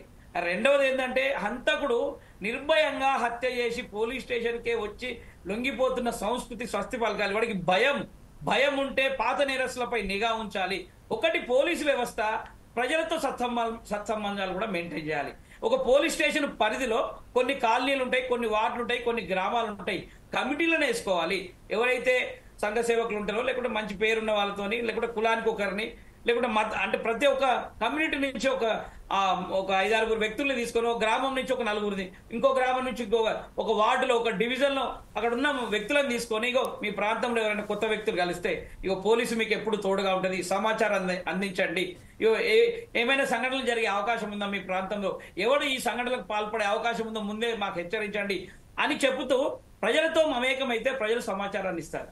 ప్రజలతో మమేకం కాకుండా మీరు కూడా ఈ సివిల్ తగాదాల్లో తలదూర్చి మీరు కూడా రాజకీయ నాయకులు చెప్పినట్టు విధంగా అందరూ, నేను అనను, కొన్ని చోట్లలో ఇట్లా మీరు వ్యవహరిస్తే ఇలాంటి సంఘటనలు జరుగుతాయి. వాడు చంపుతాడు, చక్కగా పోయి లొంగిపోతాడు. దాని వెనుక కథాకామిషి అయితే ప్రజలకు తెలియదు కదండి. వాడు చంపి డేర్గా లొంగిపోతుండంటే ఎంత వాడి ధైర్యం ఎంత. ఆ తుపాకీ ఎక్కడిది, ఆ తుపాకీ ఎక్కడి నుంచి వచ్చింది, తుపాకీ లేనిది. ఇప్పుడు మొన్న కూడా మీరు అంటే తీన్మార్ మల్లన్న ఆ సంఘటన రాజకీయ కోణ వాళ్ళ మాటలు అదంతా పక్క పెడదాం. Who is right, who is wrong మనకు అవసరం లేదు. కానీ ఇన్సిడెంట్ ఒక గుంపు, ఒక సమూహం వచ్చి ఒక మీడియా కార్యాలయం మీద దాడి జరిగేంత వరకు నిఘా వర్గాలకు సమాచారం లేదా? ఇక అక్కడ గుంపు ఎందుకు వచ్చింది, ఎవరు వచ్చింది? జనరల్గా ఏంటంటే పోలీస్ పెట్రోల్ వెహికల్స్ ఉంటాయి, బ్లూ కోట్స్ పోలీస్ ఉంటుంది, ఇంటెలిజెన్స్ ఉంటుంది, ఇంకా ఎస్బీ ఉంటుంది, స్పెషల్ బ్రాంచ్ పోలీస్ ఉంటుంది. అంటే వీళ్ళు ఆన్ ఫీల్డ్ పనిచేస్తూ ఉంటే పొద్దుగాలనే మీడియాని వాచ్ చేయాలి, మధ్యాహ్నం మీడియా వాచ్ చేయాలి, సోషల్ మీడియాని వాచ్ చేయాలి పోలీస్ అధికారులు. ఏమేమి అంటే ఎక్కడెక్కడ ఏం ప్రచారం జరుగుతుంది, ఈ ప్రచారం వల్ల ఎలాంటి సంఘటన జరగబోతుంది అనే దాని మీద కొంచెం అంటే ట్రైన్డ్ అయి ఉండాలి పోలీస్. ట్రైన్డ్ అయిన ఉన్నప్పుడు మాత్రమే ఆ ట్రైన్డ్ అయిన ఉన్న వాళ్ళనే కీలక స్థానాల్లో ప్రభుత్వాలు నియమించాలి. అప్పుడు మాత్రమే ప్రభుత్వాల ఆలోచనకు అనుగుణంగా పోలీసు వ్యవస్థ పనిచేస్తుంది, ప్రజలకు సులభతరంగా న్యాయం జరుగుతుంది, ప్రజల్లో ఈ హింసాత్మక సంఘటనలు ఉండేది. గతంలో మేము ఇప్పుడు అంటే ఒక రకంగా తెలంగాణ రాష్ట్రం ఏర్పడిన తర్వాత ఈ గన్ కల్చర్ చాలా తగ్గింది. ఎంత భూమి పెరిగినా కూడా, భూమికి రేట్లు పెరిగినా కూడా ఇలాంటి సంఘటన జరగలేదు. సరే చూద్దాం, ఇప్పుడు నయీం గ్యాంగ్ విన్నాం మనం, అంతటి తీవ్రత అయితే తెలంగాణ రాష్ట్రంలో లేదు. ప్రభుత్వం ఈ ప్రభుత్వంలో కానీ పోలీసు వ్యవస్థలో పోలీసు పోస్టింగుల్లో ఖచ్చితంగా ప్రభుత్వం ఒక పారదర్శకతను ఏర్పాటు చేసుకొని అందుకు అనుగుణంగానే పోలీసు నియామకాలు జరగాలి తప్పితే రాజకీయ జోక్యంతో పోలీసు అధికారులకు పోస్టింగులు ఇస్తే టాలెంట్ ఉన్న పోలీసు పనితీరు వెనకబడిపోయి పైరవీలతో వచ్చిన పోలీసు అధికారి పనితీరు వల్ల సత్ఫలితాలను మనం ప్రజలకు అందదు. Right sir. తాటికుమార్ గారు, ఇప్పుడు డాక్టర్ రాజశిఖమణి గారు కూడా వచ్చేశారు మనకు. పోలీస్ అధికారి అయినటువంటి రాజశిఖమణి గారికి ఫోర్సైజ్ టీవీ ఆహ్వానం పలుకుతూ, ఈ రోజు ప్రస్తుతం ఏదైతే ఉన్నదో హైదరాబాద్లో 2 సంఘటనలు, తెలంగాణలో 2 సంఘటనలు ఒకే రోజు జరిగాయి. ఒకటి కాంగ్రెస్ నాయకుడు, ఒకటేమో సిపిఐ నాయకుడు. వారిద్దరికి సంబంధించిన తుపాకులతోనే చంపారని చెప్తున్నారు. రాష్ట్ర వ్యాప్తంగా మనం చూసినట్టయితే లైసెన్సులు గల ఎవరైతే లైసెన్స్తో సహా ఉన్న వాళ్ళు కేవలం 11,481 లైసెన్సులు గల వాళ్ళు ఉన్నారు. కాకపోతే దానికన్నా అధికంగా అంటే 4% ఎక్కువ, దర్దాపుగా 40,000కు పైగా అక్రమ ఆయుధాలు కలిగి ఉన్నారని చెప్తున్నారు. దీని అంతటి కారణం ఏమంటారు శిఖమణి గారు? Good evening all of you. Yeah, thank you very much sir. Go head. So వీళ్ళకి మనము వెపన్స్ అనే దాని మీద మనం ఇప్పుడు యుద్ధం చేస్తున్నాం. వెపన్స్ అనేది చాలా లాంగ్ పెండింగ్ ఇష్యూ. ఇది ప్రతి వాళ్ళకి లైసెన్స్ తెచ్చుకోవడం, రికమెండేషన్ పెట్టుకోవడం ఇవన్నీ జరుగుతున్నాయి. కానీ ఎప్పుడైతే ఇటువంటి ఇన్సిడెంట్ జరిగినాయో మరలా వాళ్ళు జీవితంలో వెపన్ టచ్ చేయకుండా చేయాలండి. ఎవరన్నా కానివ్వండి, ఏ పార్టీ అని కానివ్వండి, దట్ సిమ్మెట్రీ. మళ్ళా వెపన్ అనే లైసెన్స్ కి అతను అర్హుడు కాడు అనే ఒక రికార్డ్స్. ఇప్పుడు అమెరికాలో యాక్సిడెంట్ చేస్తే వాడికి మళ్ళీ జీవితం లైసెన్స్ రాదు. 12 years బ్యాన్. వాడు 12 years without licence the cannot run the vehicle. అలాగే వెపన్స్ అనేది మనకి చాలా క్యాజువల్ అయిపోయింది. ఏంటంటే సెల్ఫ్ సెక్యూరిటీ, లేకపోతే నాకు ఎన్ని ల్యాండ్స్ ఉన్నాయి ఆ పాయింట్ల మీద ఇస్తున్నారు. సో దాన్ని మనం ప్రివెంట్ చేయగలిగితే, పైగా ఇటువంటి ఇన్సిడెంట్ జరిగినప్పుడు ఎవరైతే రికమెండ్ చేశారో వాళ్ళకి, తర్వాత ఇప్పుడు తీసుకున్న వాళ్ళకి, ఇటువంటి ఇన్సిడెంట్ చేసిన వాళ్ళకి ఈ ఫ్యూచర్ లో ఎప్పుడు వెపన్స్ ఇవ్వకూడదు. తర్వాత ఇష్యూస్ వచ్చినప్పుడు police should take security aspects, వాళ్ళకి మనం రక్షణ కల్పించాలనే ఉద్దేశం కూడా పోలీస్ ఆఫీసర్స్ ఉండాలి. ఆటోమేటిక్ గా ఇటువంటి ఎక్సెసివ్ అయితే వాళ్ళ aggressive steps they won't go. ఇది మనం సీరియస్ గా తీసుకోవాలి. ఇది వెపన్స్ అనేది బయట నుంచి కలకటాలో మామూలుగా దొరుకుతాయి అంటారు, ఎవరికైనా సరే. వెస్ట్ బెంగాల్ వెళ్తే ఎవరికైనా దొరుకుతాయి అని చాలా ఈజీ సబ్జెక్ట్. ఇంతకుముందు మహారాష్ట్ర, బీహార్ ఎన్ని రకరకాల స్టేట్లో. సో ఎనీవే ఒక లైసెన్స్ ఉందంటే దే ఆర్ గెటింగ్ వెపన్స్. కానీ వెపన్ తీసుకున్న తర్వాత మనము ఎలక్షన్స్ అప్పుడు లేదా ఇష్యూస్ గొడవలు జరిగేటప్పుడు కానీ వెపన్స్ తీసుకోవడం అనేది మనం కంటిన్యూగా అండ్ స్ట్రిక్ట్ చేస్తే ఆటోమేటిక్ ఇటువంటి యాక్షన్స్, ఇటువంటి మూవ్మెంట్స్ జరగవు. Moreover gunmen system, security system పెరిగిన తర్వాత there is no need for weapons. ఇవన్నీ కొద్దిగా మనము రివ్యూ చేసుకుంటే డెఫినెట్ గా we can prevent them and prevent others also. ఎందుకంటే కొంతమంది క్రిమినల్స్ ఉంటారు without licence, without support and been police కానీ ఎవరికి తెలియకుండా యూజ్ చేస్తారు. మేము ఓల్డ్ సిటీలో కొన్ని చేస్తే రైడ్ చేస్తే వాళ్ళ దగ్గర మామూలుగా నాటు తుపాకు వెపన్, వాళ్ళు కూడా పిస్టల్స్ లాగా తయారు చేశారు నాటు తుపాకులు. రౌండ్స్ కూడా చాలా డేంజరస్ రౌండ్ 3.303 తీసుకెళ్లి రివాల్వర్ కి పెట్టారు. వాడు చేస్తాడు, ఎదుటోడు చేస్తాడో తెలియదు కానీ షూట్ చేసినోడు మాత్రం ఇమీడియట్ స్పాట్ లో చచ్చిపోతారు. సో ఇటువంటి చాలా జరుగుతున్నాయి, చాలా ఉన్నాయి, చేసాము. ఫ్యూచర్ లో కూడా మనము సీరియస్ గా ఎవరైతే అట్లాంటి క్రిమినల్ యాక్టివిటీస్ ఉన్నాయో, ఎవరైతే కొద్దిగా అగ్రెసివ్ గా లేకుంటే గొడవల్లో కానీ ఇటువంటి వాటిలో ఉన్న వాళ్ళకి వెపన్స్ అందకుండా చూసే బాధ్యత పోలీసులకు కానీ, అలాగే పబ్లిక్ కూడా should give information to the police department. Police department అంటే they are not from other alliance system. వాళ్ళు మన పోలీసులు అనే ఉద్దేశంగా ఉంటే డెఫినెట్ గా మనము మీరు కానీ షేర్ చేసుకుంటే ఇష్యూస్ ని డెఫినెట్ గా ఇటువంటివన్నీ ప్రివెంట్ చేయడానికి ఛాన్స్ ఉంటుంది. కానీ శిఖమణి గారు, ఈ రోజు నిన్న ఏదైతే సంఘటన జరిగిందో అందులో కేవలం ఆయుధాలు, అక్రమంగా సేకరించిన ఆయుధాలే ఉపయోగించినట్టుగా తెలిసింది. ఇంకో విషయం ఏంటంటే అక్రమ ఆయుధాలు ఈ రోజు హైదరాబాద్ లో చాలా చులకనగా 5,000 నుంచి వెళ్ళి ₹1,00,000 లేపు లోకల్ మేడ్ కానివ్వండి, రివాల్వర్లు కానివ్వండి, పిస్తళ్లు కానివ్వండి అనేక లభ్యమవుతున్నాయి. దీనికి సంబంధించిన మన నిఘా వర్గాల వైఫల్యం అని చెప్పుకోలేమా? అంటే బీహార్ కల్చరు మనం అంతకుముందు మీరు అన్నట్టుగానే వెస్ట్ బెంగాల్ నుంచి వెళ్ళిపోతే అక్కడ చాలా సులభంగా దొరకవచ్చు, బీహార్లో పోతే సులభంగా దొరకవచ్చు, ఉత్తరప్రదేశ్లో దొరకవచ్చు. కానీ ఈరోజు తెలంగాణలో కూడా అదే సంస్కృతి మీరు ఇంతకుముందు హైదరాబాద్లో చేసినప్పుడు మనం చూసాం. ఆయుధాలు ఉన్నప్పటికీ ఆ రివాల్వర్కు సంబంధించిన ఒక స్టింగ్ ఆపరేషన్ బహుశా మనం అప్పుడు చేశాం. ఏంటంటే ఆయుధాలకు సంబంధించిన బుల్లెట్స్ అమ్మకాలను మనం స్టింగ్ ఆపరేషన్ ద్వారా బయటబయలు చేశాం. ఈ రోజు ఇదే సంగతి ఇక్కడ హైదరాబాద్లో కూడా కనబడుతున్నట. డెఫినెట్ గా అండి. ఇప్పుడు మనము ఏదైతే ఏరియాలో ఉన్నాయో ఆ ఏరియాలన్నీ రివ్యూ చేయాలి. తర్వాత ఈచ్ పోలీస్ స్టేషన్ ఎవరైనా సరే కొత్తగా వచ్చినా అసలు ప్రతి ఎస్ఐకి కూడా మేము ట్రైనింగ్ లో ఉన్నప్పుడు కూడా చెప్తుండేవాళ్ళం, ప్రతి ఎస్ఐకి వాళ్ళ లిమిట్స్ లో ఎంతమంది ఉన్నారు, ఎవరు ఉన్నారు, కొత్తగా ఎవరు వచ్చారు, ఎవరు పోతున్నారు, ఇవి పెద్దగా రివ్యూ గా చేయగలిగితే వాళ్ళకి సపరేట్ గా మనం ఎస్బీ టీమ్ అనే ఉంటాం ఇంతమంది పోలీస్ స్టేషన్. అది మనకి వేరియస్ రీజన్స్ తోటి మనకి ఆ స్ట్రెంగ్త్ తగ్గిపోయింది. దాన్ని డెవలప్ చేస్తే ఎవరైనా సరే వితౌట్ పర్మిషన్ వెపన్స్ కానీ ఏమైనా తీసుకొచ్చినప్పుడు we can definitely action, we can prevent the situation. ఇది మనం దృష్టిలో ఉంచుకొని పెద్దల దృష్టికి ఇది తీసుకెళ్లాలి. ఎందుకంటే శిఖమణి గారు, ఇప్పుడు హైదరాబాద్ లో ప్రాంతంలో కానీ తెలంగాణలో పోలీసు వ్యవస్థ ఇంకా కొంచెం పటిష్టంగా అయింది, పోలీస్ స్టేషన్లు ఇంకా అధికమైపోయాయి. ఇంత అయినప్పటికీ ఇంత చౌకగా ఈ రోజు ఆయుధాలు ఎట్లా తీసుకురాగలుగుతున్నారు?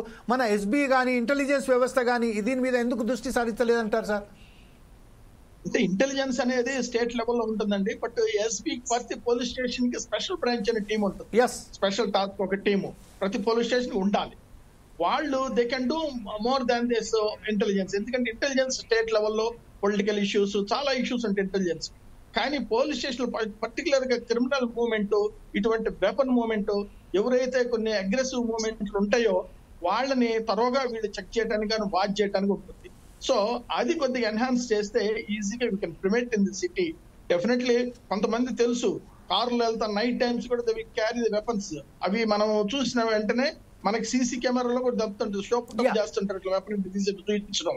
సో అటువంటి కేసెస్ ని మనం పట్టుకొని ఇమీడియట్ గా వాడికి అసలు తెలియకూడదు మనం ఎక్కడ చేసాం, ఎట్లా అరెస్ట్ చేసాం, ఎక్కడ తీసుకెళ్ళామనే విషయం కూడా ఎవరికి తెలియకుండా చేయగలిగితే దే విల్ డెఫినెట్లీ వాళ్ళు భయపడతారు. తప్పక ఇంకెప్పుడు కూడా ఫ్యూచర్ లో అటువంటి వెపన్ క్యారీ చేయడం, రఫ్ గా ఇష్టం వచ్చినట్టు యూజ్ చేయడం లేదా షో పుటప్ చేయడం అనేది తగ్గిస్తారు. రైట్. ఇదే విషయంపై సీసీ కెమెరాల విషయానికి వస్తే మాత్రం మనకు రాష్ట్రంలోనే, తెలంగాణ రాష్ట్రంలో అత్యధికంగా ప్రతి చోట మనం లక్షలాది సీసీ కెమెరాలు ఏర్పాటు చేశాం. ఇంటిగ్రేటెడ్ కమాండ్ కంట్రోల్ సెంటర్ను మనం ఏర్పాటు చేసుకున్నాం. కోట్ల రూపాయల వ్యయంతో చేసుకున్నాం. రాష్ట్రంలో ఎక్కడ ఒక చీమ చిటుక్కుమన్నా కూడా మనకు అందుబాటులో ఉన్నట్టుగా, మనకు ప్రతి విషయంలో తెలిసినట్టుగా మనం ఇంటిగ్రేటెడ్ కమాండ్ కంట్రోల్ ఆఫీస్ని ఏర్పాటు చేసినప్పటికీ ఈరోజు ఇలా వైఫల్యాలు జరగడానికి కారణాలు ఏమంటారు సార్? అంటే ఇది వైఫల్యం జరగటం అనుకుంటా సడన్ గా ఇప్పుడు ఇంత వాస్ట్ ఏరియా, అందులో హైదరాబాద్ వాస్ట్ ఏరియాలో ఎవరైనా సరే they can go move as they like. ఇటువంటి అంటే మనం ఫోర్స్ స్ట్రెంగ్త్ నేను చెప్తాను రిపీటెడ్ గా, ఫోర్స్ స్ట్రెంగ్త్ ఎంత ఉందో రివ్యూ చేసుకోవాలి. ఎన్నో ఎన్హాన్స్ చేసాం, దిశ పోలీస్ స్టేషన్ ఇవన్నీ చాలా చేసుకున్నాం. కానీ according to that level force అనేది పెంచుకోగలిగితే డెఫినెట్ గా we can stop that one. ఇదే విషయంపై ఒకసారి రామచంద్ర గౌడ్ గారి దగ్గర వెళ్దాం. సార్, ఇప్పుడు ప్రస్తుతం మనము శిఖమణి గారు చాలా క్లియర్గా చెప్పారు, ఒక ఫోర్స్ని స్ట్రెంథన్ చేస్తే మాత్రం ఖచ్చితంగా ఇలాంటి సంఘటనలు చేసుకోకుండా మనం ఆపగలుగుతామని చెప్తున్నారు. అయినప్పటికీ ఈరోజు హోంశాఖ రేవంత్ రెడ్డి గారి దగ్గరికి ఉన్నది కాబట్టి ప్రతిసారి హోంశాఖకు సంబంధించింది ఈరోజు ఇంటిగ్రేటెడ్ కమాండ్ కంట్రోల్ ఆఫీస్ను తనకు ఒక ఆఫీస్ లాగా ఉపయోగించుకొని వారి అందరితో మాట్లాడడంలో కానీ, వారికి సంబంధించిన ఎప్పుడైతే మనకు ఎవరితోనైతే మీటింగ్స్ ఏర్పాటు చేయడంలో కానీ అక్కడనే చేస్తారు. కాబట్టి ఈ విషయాన్ని ఎందుకు ఈ రోజు హోంశాఖను ఎంత ప్రతిష్టంగా చేయవలసింది పోయి దానికి ఇంకా కొంచెం అంత లూజ్ గా ఎందుకు ఇష్టపెట్టినట్టు అనిపించవచ్చు? మనం దీని మీద ఏమంటారండి రామచంద్రగౌడ్ గారు? లేదండి, ఇది కాంగ్రెస్ గవర్నమెంట్ అనేది no drugs, no guns, no crime లేకుండా చేయడానికి ప్రయత్నాలు జరుగుతున్నాయి. ఇప్పుడు ప్రతి పోలీస్ స్టేషన్ లో ఎస్బీ స్పెషల్ బ్రాంచ్ వాళ్ళు ఉంటారు. దాంట్లో ఒకరిద్దరే ఉంటారు. నాకు తెలిసి ఒక సిఐ సర్కిల్ ఇన్స్పెక్టర్ ఏరియాలో ఒకరు ఉంటారు. దాన్ని ఒకరు కాకుండా నలుగురు, అంటే స్ట్రెంత్ అని పెంచుకోవాలి, అక్కడ స్టాఫ్ ను పెంచుకోవాలి ఒకటి.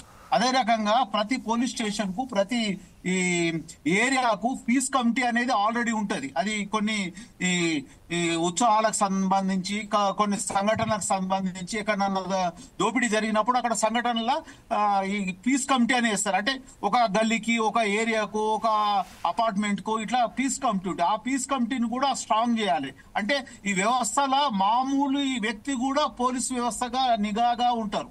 ఇప్పుడు ప్రతి దగ్గర వాళ్ళు కూడా 1-2 గంటలు టైం ఇవ్వగలుగుతారు. ఎందుకంటే పీస్ కమిటీ అనేది పాత రోజుల నుంచి వస్తుంది. అది మనం కొత్తగా చేయాల్సిన అవసరం లేదు. ఒకటి పీస్ కమిటీ అనేది చేయాలి. ఎస్బీ అనేది స్పెషల్ బ్రాంచ్ వాళ్ళది కూడా సీరియస్ గా ఉండాలి. తర్వాత ఈ చట్టాలు అనేటివి ఎవరైనా క్రైమ్ చేస్తే వాళ్లకు కఠినంగా ఉండాలి. భవిష్యత్తులో ఎలాంటి పరిస్థితిలో కూడా వాళ్ళకి చేయొద్దు. ఈ గన్ లైసెన్స్ కూడా కాకుండా స్పెషల్ కార్బన్ చెకప్ అని ఉంటది. అంటే ఒక రోజుకు ఒక ఏరియా, ఒక రోజుకు ఒక ఏరియాగా ఉండి ప్రతిదీ వాళ్ళు ఉన్న చిన్న వస్తువులతో సహా చెక్ చేస్తుంటారు. అలాంటి కార్బన్ చెకప్ చేస్తే, క్రాస్ చెకప్ చేసి, తర్వాత రూట్ మ్యాప్ లో కూడా, రూట్లలో కూడా ప్రతి దగ్గర కూడా అనుకోకుండా చేస్తుండాలి. ఈ చెకింగ్ పాయింట్స్ ఎక్కువ చేస్తే ఇలాంటికి అంటే క్రైమ్ చేయడానికి ఆస్కారము ఉండకుంటుంటది, భవిష్యత్తులో జరగది. ఈ 3-4 వ్యవస్థలను స్ట్రాంగ్ చేయాలి. ఈ గన్స్ లైసెన్స్ ఉన్న వాళ్ళని చెకప్ చేసుకొని, వాళ్ళు కొద్దిగా మెంటల్ గా అంటే ఏదైనా ఇబ్బందిగా ఉంటే ఆ గన్ లైసెన్స్ లను స్ట్రాంగ్ గా, అంటే ఖచ్చితంగా ఉన్న వాళ్ళకి ఇచ్చేటట్టు చూడాలి. 2, గన్స్ బయట వాళ్ళ నుంచి వచ్చిన గన్ మెన్స్ ఉంటారు, వాళ్ళని కూడా చెక్ చేసుకోవాలి. తర్వాత ఈ క్రాస్ చెకప్ చేసుకొని ప్రతి ఒక్కరిని కూడా చెక్ చేయాలి. పోలీసు వ్యవస్థకు కొద్దిగా వాళ్ళకు అన్ని విషయాలు తెలుస్తుంది. వాళ్ళకు పర్మిషన్స్ గా కొన్ని హక్కులను, అంటే వాళ్ళకు కొన్ని రైట్స్ ఇస్తే వాళ్ళు అనుకుంటే వాళ్ళు అన్ని చేయగలుగుతారు. దాన్ని చట్టరూపకంగా తీసుకొచ్చి కాంగ్రెస్ ప్రభుత్వం మాత్రం ఖచ్చితంగా చేయించే ప్రయత్నం చేస్తాం. మేము కూడా స్పెషల్ గా దీని గురించి ప్రత్యేకంగా ఏదైనా మార్పు వచ్చే రకంగా చేద్దామని ప్రయత్నం చేస్తాం. ఇదే విషయంపై ఒకసారి మనం ప్రవీణ్ కుమార్ గారి దగ్గర వెళ్దాం. ప్రవీణ్ కుమార్ గారు కార్డన్ సర్చ్ నిర్వహిస్తాము అని చెప్తున్నారు. అలాగే drug free, gun free culture గానే తెలంగాణ సర్దిద్దుకుంటామని చెప్తున్నారు. కానీ ఒకసారి చూసినట్టయితే కార్డన్ సర్చ్ నిర్వహిస్తూనే ఉన్నారు ప్రతి చోట. పాత బస్తీలో కానివ్వండి, ఇతరతర విషయాలలో కానీ ప్రతి చోట కార్డన్ సర్చెస్ నైట్లో 2 o'clock చేస్తూనే ఉన్నారు. అనేక సైకిళ్ళు, దొంగతనాలకు సంబంధించిన వాళ్ళని పట్టుకోవడం జరుగుతున్నది. వేరే రాష్ట్రాల నుంచి వెళ్ళి వచ్చిన వారిని కూడా పట్టుకోవడం జరుగుతున్నది. కానీ జూబ్లీ హిల్స్ లాంటి ప్రాంతంలో కానివ్వండి, పాత బస్తీలో కానివ్వండి అంత సక్సెస్ఫుల్గా లేనట్టు చెప్తున్నారు. ఇంకొక విషయం ఏంటంటే, ప్రస్తుతం మనం చూసినప్పుడైతే మనకు ఈ రాష్ట్రంలోనే ఇప్పుడు ప్రస్తుతం ఏదైతే గన్ కల్చర్ అని చెప్తున్నారో, ఈ డ్రగ్స్ కల్చర్ అంటున్నారో, డ్రగ్స్ కల్చర్ ఇంకా విపరీతంగా పెరుగుకుంటూనే పోతుంది. ఏ డ్రగ్స్కి అయితే ఉపయోగించుకున్నారో ఆ డ్రగ్స్కు సంబంధించిన వారే స్టేజ్ మీద చీఫ్ మినిస్టర్తోనే డాష్ షేర్ చేసుకున్నారు. ఈ విషయంపై మీరేమంటారండి? ప్రవీణ్ కుమార్ గారు. సార్, ఇప్పుడు నేరం చేయడానికి ప్రజలు భయపడటం లేదు, ఎందుకంటే శిక్షలు త్వరిగతిన పడటం లేదు. ఇంకోటి, ఇప్పుడు మనం తీన్మార్ మల్లన్న వ్యవహారమై చూసుకుంటే, తీన్మార్ మల్లన్న గారి ఆఫీస్ కు పదుల సంఖ్యలో దూరం నుంచి వచ్చారు. అసలు వీళ్లకు ఆ సమస్యకు సంబంధం లేదు. ప్రేరేపించబడినటువంటి వ్యక్తులు, కవిత గారు ఈయన తీన్మార్ మల్లన్న ఏమో అన్నాడని వీళ్ళు ఆవేశపడి వచ్చారు. వచ్చిన వాళ్ళు దాడికి పాల్పడి, మీరు చూశారో లేరు, అక్కడ గన్మెన్ కొట్టిరు. ఒక పోలీస్ అధికారినే కొట్టినటువంటి పరిస్థితి. అంటే పోలీస్ అధికారిని కొడితే మనకు శిక్ష పడుతుందనే ఇంగిత జ్ఞానం కూడా, అవేర్నెస్ కూడా వాళ్ళకి లేదు. అసలు భయం అనేదే లేదు. అక్కడ నిజంగా అక్కడ ఏ సంఘటన జరిగేదో ఆ పోలీస్ వాళ్ళు అక్కడ కాల్పులు జరపకపోతే గన్మెన్, ఇట్లాంటి పరిస్థితులు ఉన్నాయి. కాబట్టి ఫస్ట్ నేరాలు జరగకుండా న్యాయ వ్యవస్థని పటిష్టం చేయాలి, పోలీస్ వ్యవస్థని పటిష్టం చేయాలి. పదుల సంఖ్యలో తీన్మార్ మల్లన్న ఆఫీస్ కు వాళ్ళు వస్తూ ఉంటే పోలీస్ వ్యవస్థ అది నిఘా పెట్టడంలో విఫలమైందని కూడా మనం చెప్పవచ్చు.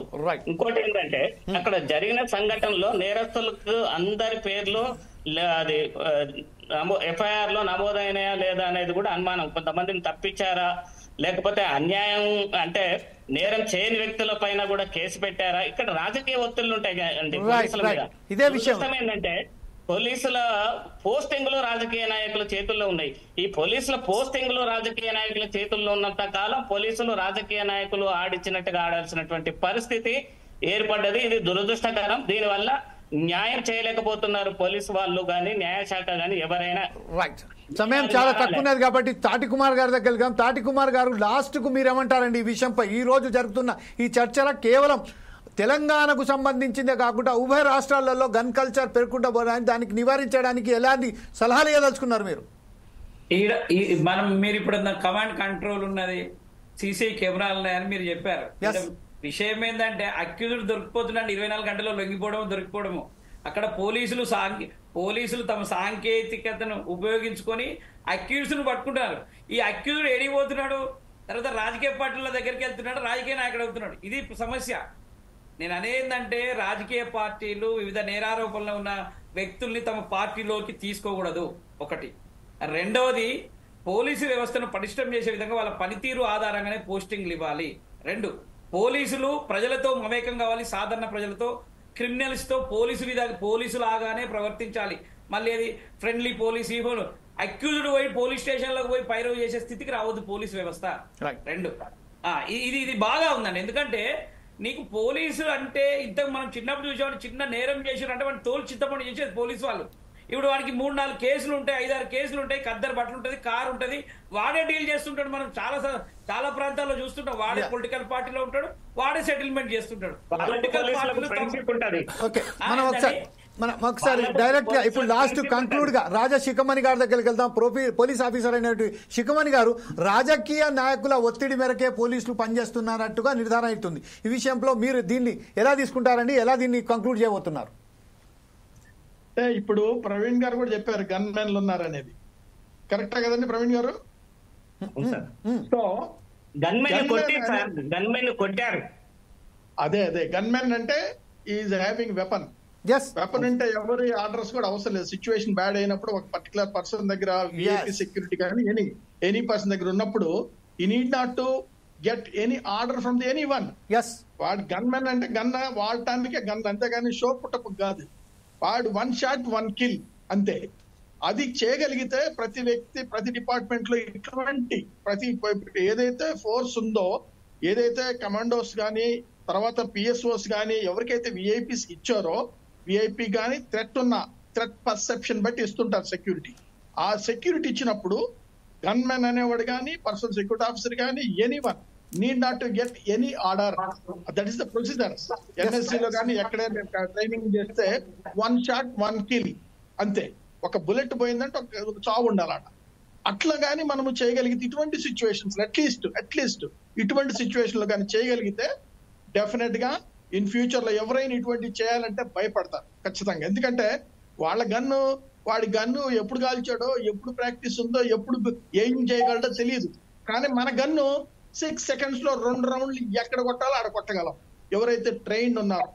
ఇది మనం ఒక్కసారి చూయిస్తే వాళ్ళకి, క్రిమినల్స్ కి ఎస్పెషల్, ఇది మనం దృష్టిలో ఉంచుకోవాలి.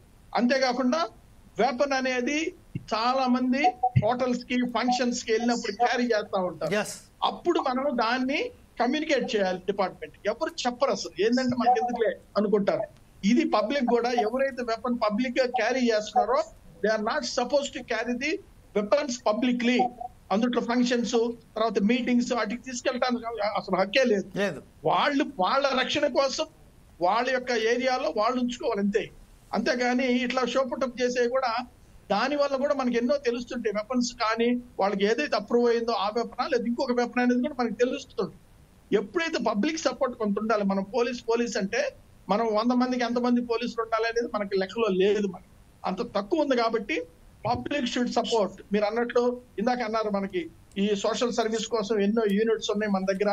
తర్వాత వాళ్ళు మనకి సపోర్ట్ చేయాలి. సపోర్ట్ అంటే just like information, they need to come to the police station to give a information.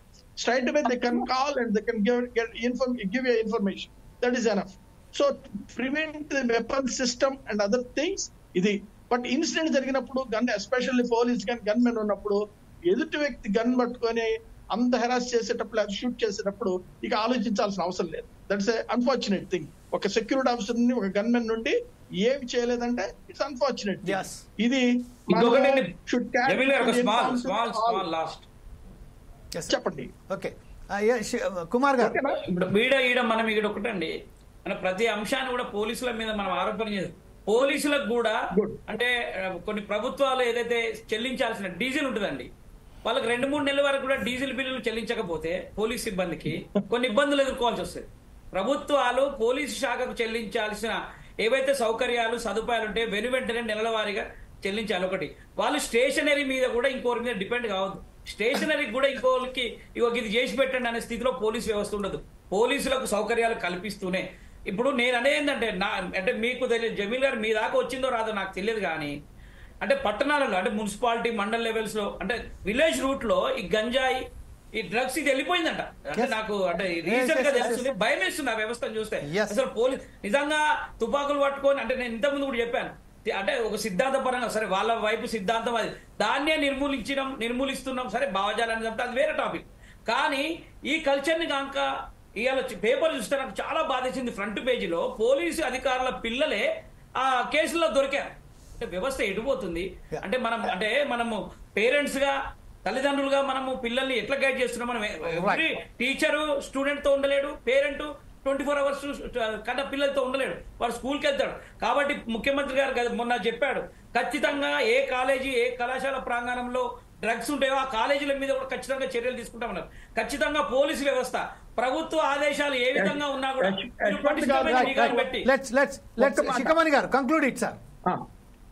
ఖచ్చితంగా పోలీసు వ్యవస్థను పటిష్టం చేసుకొని, ఎందుకంటే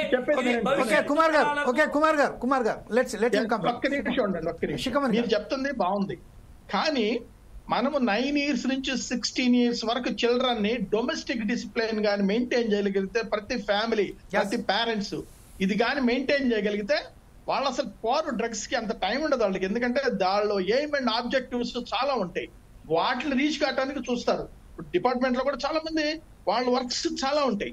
కానీ ఇక్కడ ఎప్పుడైతే మనము యూత్ ని కంట్రోల్ చేయాలి, ఒక డిసిప్లిన్ ఫోర్స్ కావాలి, డ్రగ్స్ పోకూడదు, ఇటువంటి యాక్టివిటీస్ కి అట్రాక్ట్ కాకూడదంటే 9 to 16 years అనే దాన్ని ఒక కాన్సెప్ట్ తీసుకొచ్చి వాళ్ళు కానీ జాగ్రత్తగా మెయింటైన్ చేయగలిగితే, ప్రతి టీచరు, ప్రతి కాలేజీలు, స్కూల్స్, హై స్కూల్స్, ప్రతిది కూడా, కాలేజ్ అంటే జూనియర్ కాలేజెస్, వీటన్నిటిని కూడా మనం ఎప్పుడైతే మనం ఇటువంటి రెస్ట్రిక్టివ్ స్టెప్స్ కానీ మెయింటైన్ చేయగలరో, definitely they will have A domestic discipline. Parents కూడా ఒక్కళ్ళన్నా, మదర్ ఆర్ ఫాదర్ ఒక్కళ్ళన్నా పిల్లలతో టఫ్ గా ఉండాలి.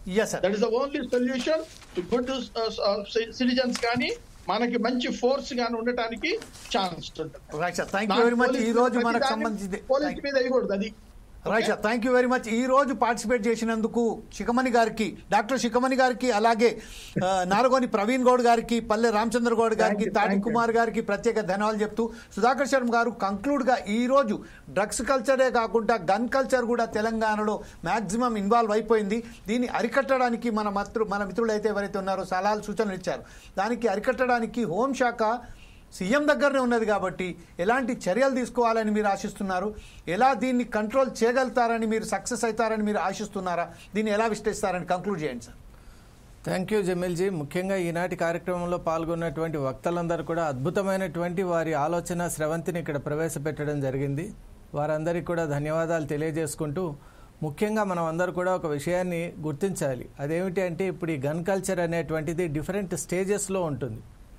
ముఖ్యంగా ఆత్మరక్షణ కోసం వాడేటువంటి గన్నులు ఇప్పుడు ఏ కారణం లేకుండానే మనం వాడుతూ ఉన్నాం. ఆవేశాలకు వాడుతున్నాం, అనర్థదాయకమైనటువంటి వాణిజ్య కారణాలు కానివ్వండి, వ్యాపారాలు కానివ్వండి, ముఖ్యంగా రియల్ ఎస్టేట్ అని అన్నాం, అలాంటి ప్రతి చోట కూడా గన్ వాడుతున్నాం. అలాగే పాలిటిక్స్లో కూడా మనం చూస్తున్నాం, పొలిటికల్ హీట్ ఉన్నటువంటి సమయంలో గన్ కల్చర్ అనేటువంటిది కూడా వస్తోంది. మరి అలాగే ఆత్మహత్యలు కూడా పెరిగిపోతున్నాయి. ఈనాడు గన్ కల్చర్ ఎలా వెళ్తోందంటే ఆత్మహత్యలకు కూడా గన్ అనేటువంటిది ఒక ఆయుధంగా, దాని ఒక సాధనంగా తీసుకునేటువంటి ఒక నేపథ్యం సమాజంలో ఉంది.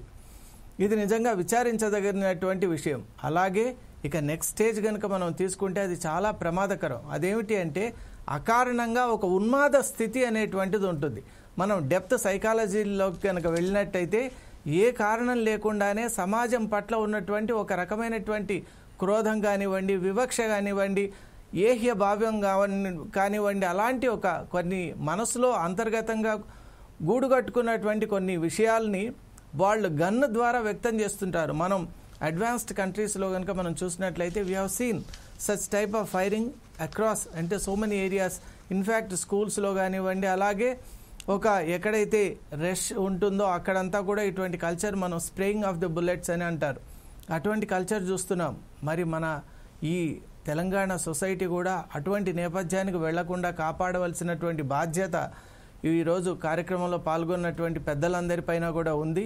ముఖ్యంగా మనకిక్కడ రాష్ట్రంలో హోంశాఖను కూడా ముఖ్యమంత్రి వర్యులే స్వయంగా వహిస్తున్నారు అంటే దాన్ని మనం రెండు రకాలుగా చూడొచ్చు. ఒకటి, హోంశాఖకు ఉన్నటువంటి ప్రాధాన్యతను వారు గ్రహించి దాన్ని తమ నేతృత్వంలో ఉండటం అంటే దానికి ఎక్కువ ఇంపార్టెన్స్ ఇస్తున్నారని కూడా మనం భావించవచ్చు. అది నిజంగా అభినందించదగ్గ విషయమే.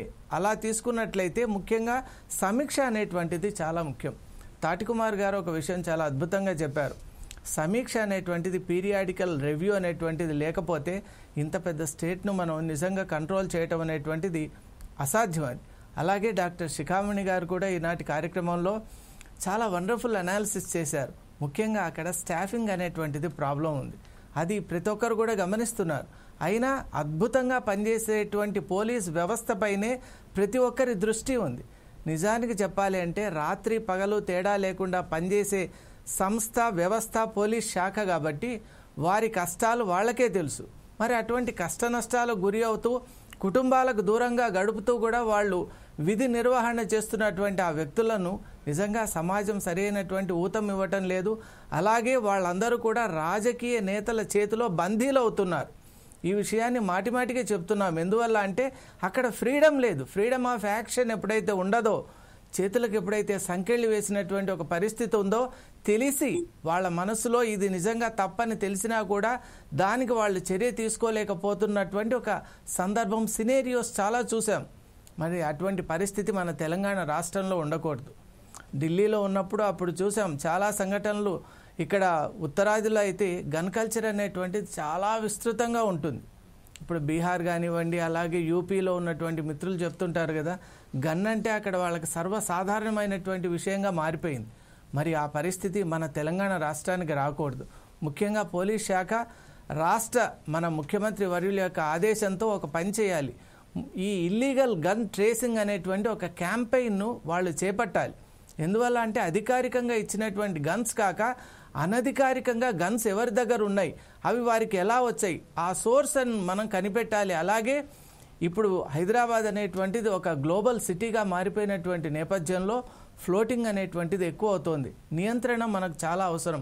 ఎవరు వస్తున్నారు, ఏ పాయింట్స్లో ఉంటున్నారు, ముఖ్యంగా మనకి ఇన్ఫిల్ట్రేషన్ ఎక్కడి నుంచి జరుగుతోంది, వాళ్ళ దగ్గర ఎవరి దగ్గర వెపన్స్ ఉన్నాయి, ఎలాంటి వెపన్స్ ఉన్నాయి, ఇవి కనుక మనం ట్రేస్ అవుట్ చేయగలిగితే, మనం ఒక రివ్యూ చేయగలిగితే, స్క్రీన్ అవుట్ చేయగలిగితే డెఫినెట్గా we will have a better control. ఈరోజు మనకు ముఖ్యంగా ఎవిడెన్స్ యాక్ట్ ప్రకారం కూడా ఎలక్ట్రానిక్ ఎవిడెన్స్ కూడా మనం యాక్సెప్ట్ చేస్తున్నాం కాబట్టి అది చాలా మంచి విషయం. ఎలక్ట్రానిక్ ఎవిడెన్స్ను మనం విస్తృతంగా వాడాలి. అలాగే ఈ ప్రివెంటివ్ డిటెన్షన్ యాక్ట్ ఏదైతే ఉందో, అలాగే స్టేట్ స్పెసిఫిక్ మనకు prevention of dangerous activities act కూడా ఉంది తెలంగాణలో. కాబట్టి యాక్ట్స్ని ఇంకా బలోపేతం చేయాలి. చేయటమే కాకుండా పోలీస్ అధికారులకు స్వేచ్ఛనివ్వాలి. వారి విధులు వాళ్ళు అద్భుతంగా నిర్వహించుకోవటానికి కావలసినటువంటి స్వేచ్ఛా వాతావరణం ఇచ్చినట్లయితే క్రైమ్ రేట్ చాలా వరకు తగ్గిపోతుంది.